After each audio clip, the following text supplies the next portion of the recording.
Lake খাল পরিষ্কার পরিচ্ছন্ন বর্জ্য ব্যবস্থাপনা এই বিষয়গুলো নিয়ে আমাদের আন্তঃমন্ত্রণালয়ের যে কমিটি করে দিয়েছিলেন মাননীয় প্রধানমন্ত্রী, আমরা বিগত 2 মাস যাবৎ যে বিষয়গুলো নিয়ে কাজ করেছি, লেক খাল পরিষ্কার, আবর্জনা, ট্রাফিক ব্যবস্থা, এই বিষয়গুলো নিয়ে একটা রিভিউ মিটিং ছিল মাননীয় প্রধানমন্ত্রীর কার্যালয়ে, যেখানে উনি সভাপতিত্ব করেছেন।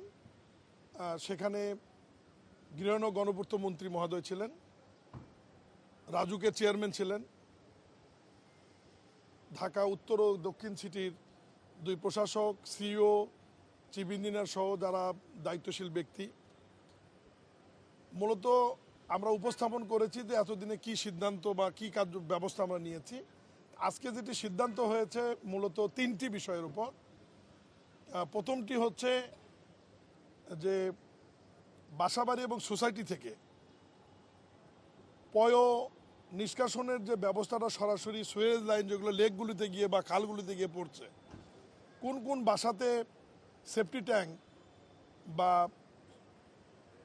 আপনার শোকয়েল নাই, এগুলো রাজুকের নেতৃত্বে একটা টিম আজকে করা হয়েছে, যেখানে সিটি কর্পোরেশন ওয়াসার প্রতিনিধিরা থাকবে। একটা জরিপ করা হবে এবং এই জরিপের রিপোর্ট জুলাইয়ের 10 তারিখের মধ্যে জমা দেবে রাজুক এই কমিটির কাছে। এটা হচ্ছে প্রথম। Furniture just smarter, JMG furniture.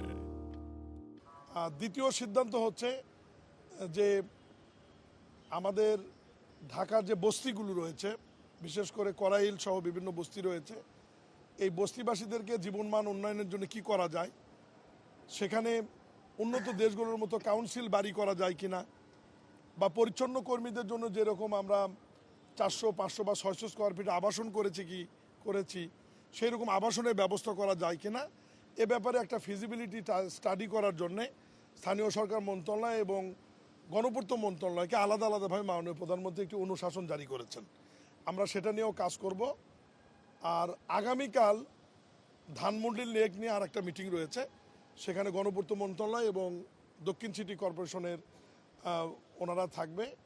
আর এর বাইরে গুলশান, বনানী, বারিধারা লেক পরিষ্কার পরিচ্ছন্ন রাখবার ব্যাপারে আমাদের যে দাসের কান্দি যে আমাদের যে ওয়াটার ট্রিটমেন্ট প্ল্যান্ট রয়েছে, সেটার সাথে এই লেকগুলোর ইন্টার কানেকশন কীভাবে করে পানির প্রবাহ সঠিক রাখা যায় এবং এ ব্যাপারে প্রয়োজনীয় পদক্ষেপ নেওয়ার জন্যে ওয়াসাকে দায়িত্ব দেওয়া হয়েছে। ওয়াসা এটি আগামী 7 দিনের মধ্যে, মানে ঈদের পরেই তারা একটা চূড়ান্ত প্রতিবেদন দাখিল করবে, কত টাকা লাগবে এবং কোন দেশ এটা ফান্ডিং করবে। এই বিষয়গুলো নিয়ে মূলত আজকে সিদ্ধান্ত হয়েছে। আপাতত এই পর্যন্তই আজকে। হাতিরঝিলের যে লেকটা, এটা কি গুলশান 2 পর্যন্ত এবং বনানী ইন্টারলিংক করার ব্যাপারে একটা জি এটার ব্যাপারে যেটা বলেছেন, ওখানে কত রামপুরাতেও ব্রিজ দরকার। সব মিলিয়ে আমরা যেটা মানে দাসের কান্দি হয়ে এই লেকগুলি হয়ে আবার পানি রিসাইকেলিং যাতে হয়, এ ব্যাপারে একটা প্রস্তাবনা চাইনিজ একটি কোম্পানি দিয়েছে।